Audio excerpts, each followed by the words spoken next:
gol Laos itu diciptakan terlalu cepat itu di menit ke-8 kalau nggak salah, itu belum 10 menit pertandingan Laos menciptakan gol. Jadi ada tusukan dari pemain Laos, dia ditendang dan kena kakinya si Kakang Rudianto, pemain Persib. Kan pemain tengah juga tadi kurang, aliran bola dari tengah itu kurang ke depan, orang cenderung dari back langsung ketendang ke depan. Ini luar biasa, ini menjemukan. Dan yang unik lagi, ya kan, 1 menit atau 2 menit setelah itu gol Laos 2-1.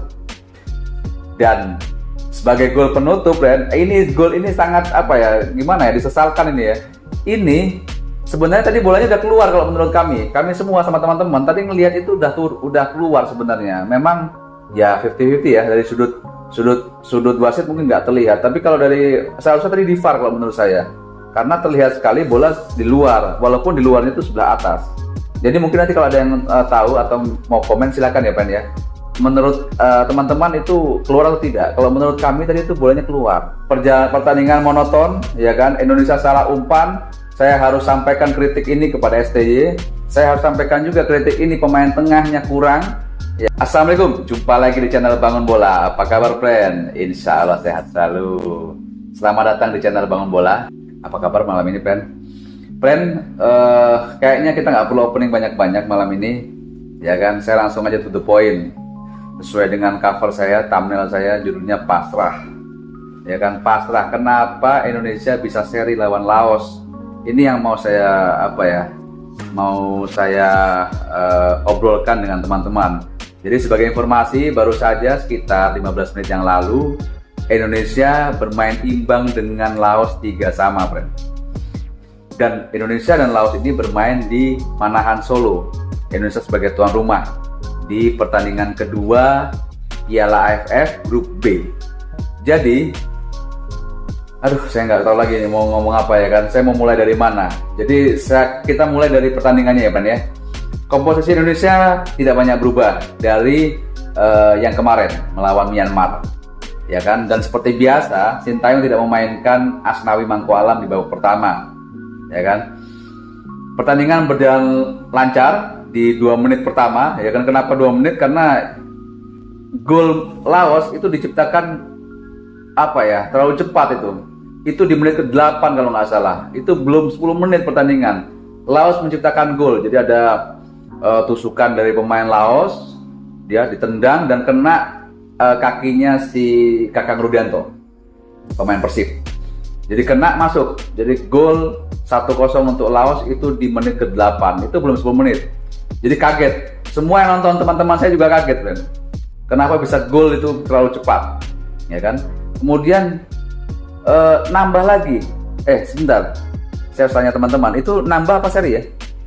Habis itu disamakan ya? Sama.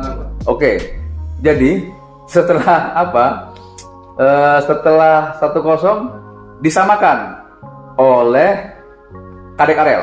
Setelah gol pertama yang begitu cepat dari Laos, Indonesia membalas dengan gol dari Kadek Arel di menit ke-12 kan. Jadi bayangkan itu sekitar 3 menit jedanya setelah dari gol pertama Laos, Indonesia menyamakan lewat Kadek Arel menit ke-12. Dan yang unik lagi, ya kan, 1 menit atau 2 menit setelah itu gol Laos 2-1. Jadi waktu begitu cepat tadi, jadi saling balas membalas. Laos unggul 2-1, ya kan, kemudian dibalas lagi oleh Indonesia lewat gol dari Ferrari. Sebenarnya ini dari lemparan Arhan pertamanya, awal ceritanya. Jadi Arhan seperti biasa dia lemparan, kemudian kena Ferrari sehingga sah golnya. Tadinya kami pikir itu langsung ya, tapi ternyata kena Ferrari. Jadi gol diciptakan oleh Ferrari pemain belakang. Jadi Kadek Arel pemain belakang, Ferrari pemain belakang. Itu 2 gol. 2 sama terus, pertandingan monoton, ya kan. Indonesia salah umpan. Saya harus sampaikan kritik ini kepada STY. Saya harus sampaikan juga kritik ini pemain tengahnya kurang, ya kan. Saya harus sampaikan apa adanya. Siapa pemain tengah tadi? Arhan Fikri itu mainnya tadi. Ampun dah. Arhan Fikri, kemudian catatan saya ya, Arhan Fikri, siapa lagi Ben? Mungkin teman-teman saya bisa bantu. Arhan Fikri, kemudian pemain Janadin, Raihan, ya kan, pemain tengah juga tadi kurang. aliran bola dari tengah itu kurang ke depan. Orang cenderung dari back langsung ketendang ke depan. Ini luar biasa, ini menjemukan. Saya bilang menjemukan tadi pertandingan babak pertama tadi. Marcelino bermain juga di bawah standar di babak pertama tadi, bermain kurang, ya kan, menurut saya kurang. Kemudian yang bagus tadi hanya yang pemain belakang tadi lumayan lah. Doni Triplastio juga tadi ada catatan beberapa kali tusukan dari sebelah kiri. Nah itu 2-2 di babak pertama. Di awal-awal babak kedua Laos langsung menyerang, ya kan, sehingga kita agak kelabakan juga, ya kan. Pertandingan babak kedua masih berlanjut, masih menjemukan, masih banyak salah umpan.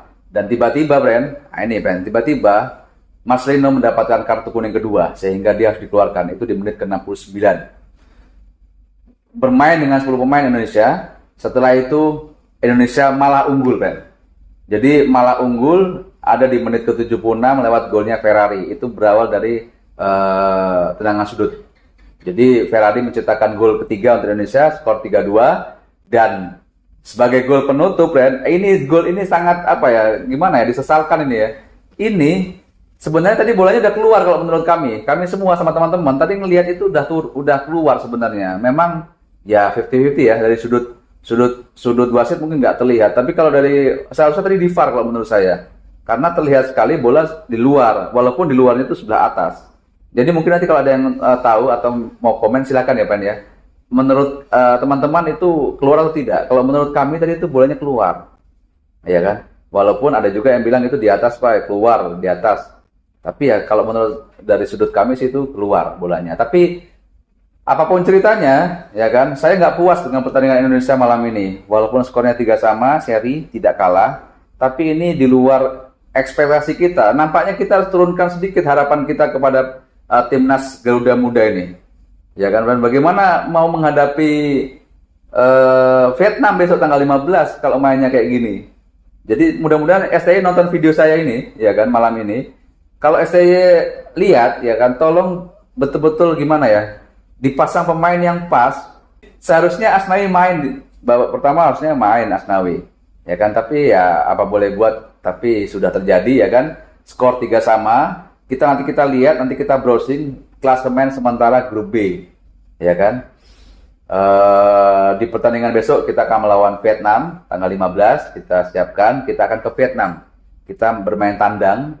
Dan ya saya kalau melihat kayak gini menjadi pesimis, ya kan, pertandingan besok melawan Vietnam bagaimana ceritanya.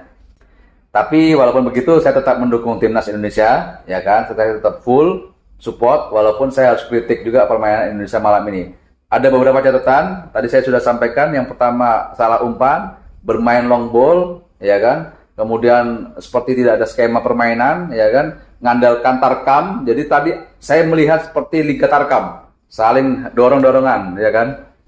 Dan rata-rata pemain bermain dalam form yang kurang baik, ya kan. Walaupun hasilnya seri.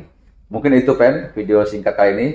Jika ada yang mau komen silahkan di video saya, nanti kita akan diskusi, saya akan balas satu persatu komen teman-teman, dan kita akan dukung terus timnas Indonesia.